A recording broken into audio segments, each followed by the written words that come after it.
अस्सलामुअलैकुम वरहमतुल्लाहि वबरकातुहू।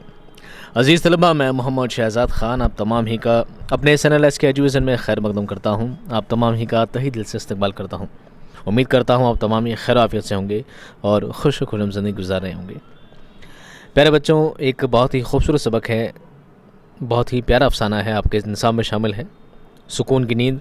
आज हम उसके सवाल जवाब लेकर हाज़िर हुए हैं और सवाल जवाब पढ़ने से पहले आपको हमेशा की तरह बता देता हूं कि मैं सवाल जवाब को जब पढ़कर बताऊंगा तो मैं बहुत ज़्यादा डिटेल में इसको नहीं समझा पाऊंगा, क्योंकि समझाने वाली जितनी भी चीज़ें होती है हर्फ ब हर्फ और सबक से रिलेटेड जितनी भी बातें होती हैं वो सभी बातें मैं आपको चैप्टर में समझा चुका हूं, बता चुका हूं। यहाँ सिर्फ सवाल जवाब बताना ही मेरा मकसद है, ज़्यादा कुछ नहीं।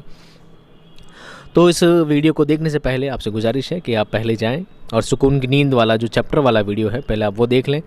उसके बाद अगर आप सवाल जवाब को पढ़ेंगे तो आपको कोई दुश्वारी नहीं होगी, आप आसानी से इन सवाल जवाब को समझ पाएंगे। और अगर आपने देख लिया है तो बहुत ही अच्छी बात है। आइए सवाल जवाब की तरफ चलते हैं। मश्क़ी सवाल व जवाब। सवाल नंबर 1, शहज़ादे ने मुल्क हवा में क्या देखा?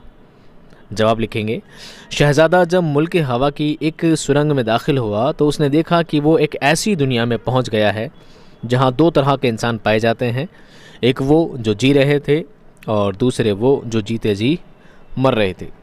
वो कहाँ पहुँच गया था? जहाँ पर उनके वालिद साहब ने मना किया था, जिस दरवाज़े को नहीं खोलना था, वहाँ पर दो तरह के लोग मौजूद थे। सवाल नंबर 2, शहज़ादे ने हवा की देवी से क्या सिफारिश की? जवाब लिखेंगे, शहज़ादे ने जब उन लोगों की बुरी हालत को देखा तो हवा की देवी से ये सिफारिश की कि उस मुल्क की आवाम को दौलत से माला माल कर दे ताकि सब आराम और सुकून से ज़िंदगी गुजार सकें। सवाल नंबर 3, 2-2 लाख रुपए मिलने के बाद लोगों की तर्ज ज़िंदगी में क्या फ़र्क पैदा हुआ? जब 2 लाख रुपये मिलने लगे तो लोगों की ज़िंदगी किस तरह बदल गई? लोगों ने अपनी ज़िंदगी जीने का तरीका क्या बना लिया? जवाब लिखेंगे, 2-2 लाख रुपए मिलने के बाद लोगों ने काम करना बंद कर दिया, रात भर सोते, सवेरे 2 लाख रुपए मिलते। इस तरह करोड़पति और अरबपति के कारखानों में लोगों ने काम करना बंद कर दिया, फैक्ट्रियां बंद हो गईं, मुल्क के लोग बेरोज़गार हो गए, दूसरे मुल्कों से चीज़ें आने लगीं, बैरूनी ममालिक ने चीज़ें महंगी कर दी, किसान खेती करना शर्म की बात समझने लगे और अपनी दौलत चुपके दूसरे मुल्कों की बैंकों में जमा करा के मुल्क से बाहर जाने लगे। सवाल नंबर 4, साइंसदानों ने क्या दवा ईजाद की और क्यों की? जवाब लिखेंगे, साइंसदानों ने शब बेदारी, रात को जागने की दवा ईजाद की ताकि वो लोग रात को ना सो सकें और सुबह को उन्हें अपने तकियों के नीचे से 2 लाख रुपए ना मिल सकें, इसलिए उन्होंने वो इंजेक्शन ईजाद किया। सवाल नंबर 5, लोगों पर नींद के इंजेक्शन का क्या असर हुआ? जवाब, लोगों पर नींद के इंजेक्शन का ये असर हुआ कि उनके खून में उस दवा ने कुछ ऐसे असरात पैदा कर दिए कि अगर वो किसी को काट लें वह इंसान तड़पे बग़ैर ख़त्म हो जाता, बिना तड़पे इंसान क्या हो जाता? ख़त्म हो जाता था। सवाल नंबर 6, दौलतमंदों ने आखिर में खुदा से क्या दुआ की? जवाब लिखेंगे, दौलतमंदों ने आखिर में ये दुआ मांगी कि ऐ खुदा तो हमसे हमारा सब कुछ ले ले और उसके बदले हमें 2 पल सुकून से सो लेने की नींद दे दे। ये सवाल जब क्या होते हैं? ख़त्म होते हैं। अब आता है अमली काम। क्या आता है? अमली काम। अब से कुछ सवाल क्या है देखिए, जो आपके लिए एग्ज़ाम में मुफीद साबित होंगे, ये भी आपके लिए पढ़ना ज़रूरी है।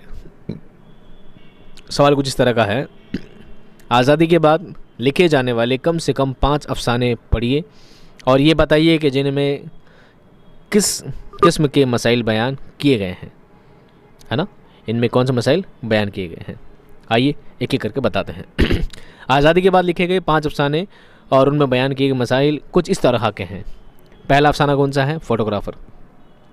उसमें क्या बताया गया है देखिए, कुर्रतुल ऐन हैदर का अफसाना फ़ोटोग्राफ़र में बदलते हुए वक्त के साथ इंसानी ज़िंदगी के बदलने का तस्वुर पेश किया गया है और ज़िंदगी की हकीकत को वाज़ेह किया गया है कि मौत से किसी को निजात नहीं मिल सकती। ये बात किस में पता चलती है? फ़ोटोग्राफ़र अफसाना मैं आपको पढ़ा चुका हूँ। दूसरा है बिजूका। सुरेंद्र प्रकाश का अफसाना बिजूका इंसानी नफ्सियात का तस्वुर पेश करता है। इस अफसाने के मुताबिक अफराद हो या कौमें, उन्हें अपनी हिफाजत खुद करनी चाहिए, वरना जो मेहनत करेगा वही फल पाने का हकदार होगा। ये बात इस बेजुका वाले अफसाने में आपको बताई गई है। तीसरा है सुकून की नींद। इकबाल मजीद का अफसाना सुकून की नींद बताता है कि दौलत की बहुतात इंसान ज़िंदगी को किस तरह मुतासिर करती है और वह सुकून की नींद के लिए भी तरस जाता है। ये बात इसमें बताई गई है। एक अफसाना है मैं वो, ये भी पढ़ा चुके हैं आपको। शफ़ी जावेद का अफसाना मैं अफसाना निगार ने ये एक ज़ईफ़ आदमी की नफ्सियाती उलझनों और बेचारगियों को मानिखेज़ अंदाज में बयान किया है।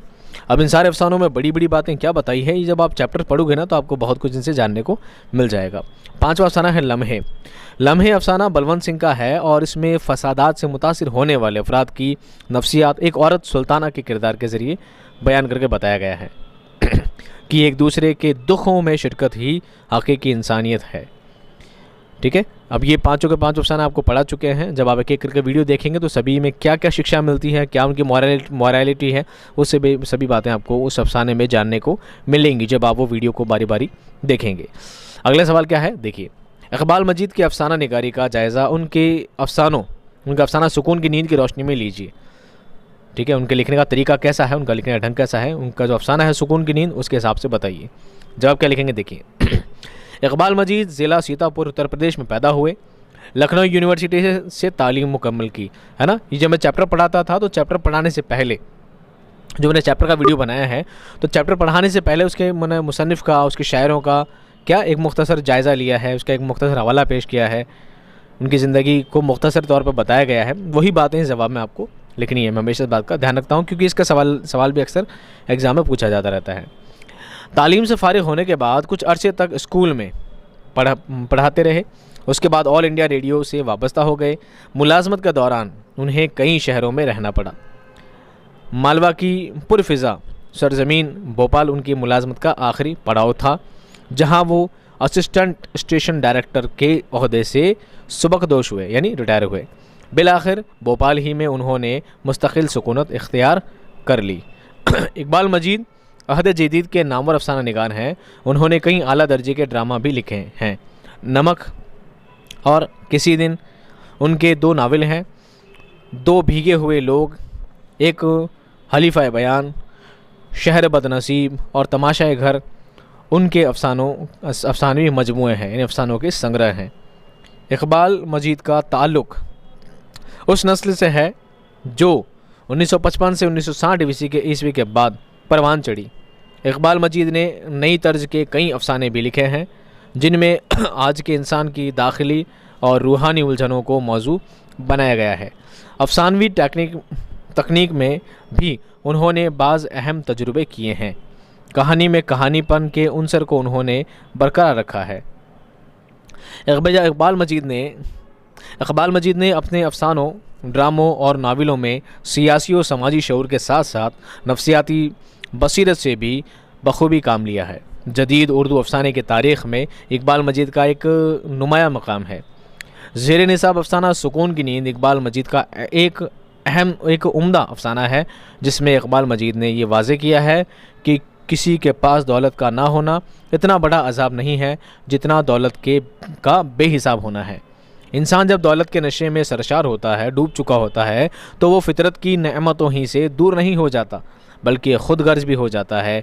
हुस्न अखलाक से उसे कोई मतलब होता है और ना आम इंसानी हमदर्दी ही से उसे कोई मानी रखती है। सबसे बड़ी चीज़ जिससे वो महरूम होता चला जाता है वो रातों की नींद और दिल का सुकून है। उन चीज़ों को पाने के लिए वो नींद की गोलियां और इंजेक्शन के इस्तेमाल पर मजबूर होता है। इस अफसाने में अफसाना निगार ने इंजेक्शनों के मनफी असरात की तरफ भी इशारा किया है कि ये सोने वाले जब किसी इंसान को काट लिया करते थे तो वो बग़ैर तड़पे मर जाता था। दौलतमंद ऐसे लोगों से पनाह मांगने लगे और पल दो पल की नींद के लिए खुदा से दुआ मांगने लगे। ये थे इस सबक के सवालात और जवाबात। उम्मीद करता हूँ आपको समझ में आ गए होंगे। नहीं समझ में आए हैं तो पहले वीडियो को दोबारा रिपीट करके सुन लें। आप 2-3 बार सुनेंगे तो आपको सारी बातें अच्छी तरह से वाज़ेह तौर पर साफ़ हो जाएगी। और उसके अलावा अगर आप चैप्टर वाला वीडियो भी सुन लेंगे, अगर वीडियो को आपने ढंग से सुना है, देखिए सबसे बेहतर होता है आप चैप्टर वाले वीडियो को ढंग से सुने ताकि आपको सभी चीज़ें क्या हो, आसानी से समझ में आ सके। उसके बावजूद भी अगर कोई सवाल, कोई क्यूरी, कोई क्वेश्चन अगर आपके जहन में रह जाता है तो आप कमेंट बॉक्स में मुझसे ज़रूर पूछें। मैं हमेशा आपके सवालों का जवाब हमेशा दिया करता हूँ। इस बात के लिए हमेशा इंतज़ार किया करता हूँ कि आप कौन से सवाल मुझसे पूछने वाले हैं। मैं हमेशा आपके सवालों के लिए, जवाबों के लिए तैयार रहता हूँ। मिलता हूँ आपसे नेक्स्ट वीडियो में, तब तक खुश रहिए, आबाद रहिए। खुदा हाफ़िज़।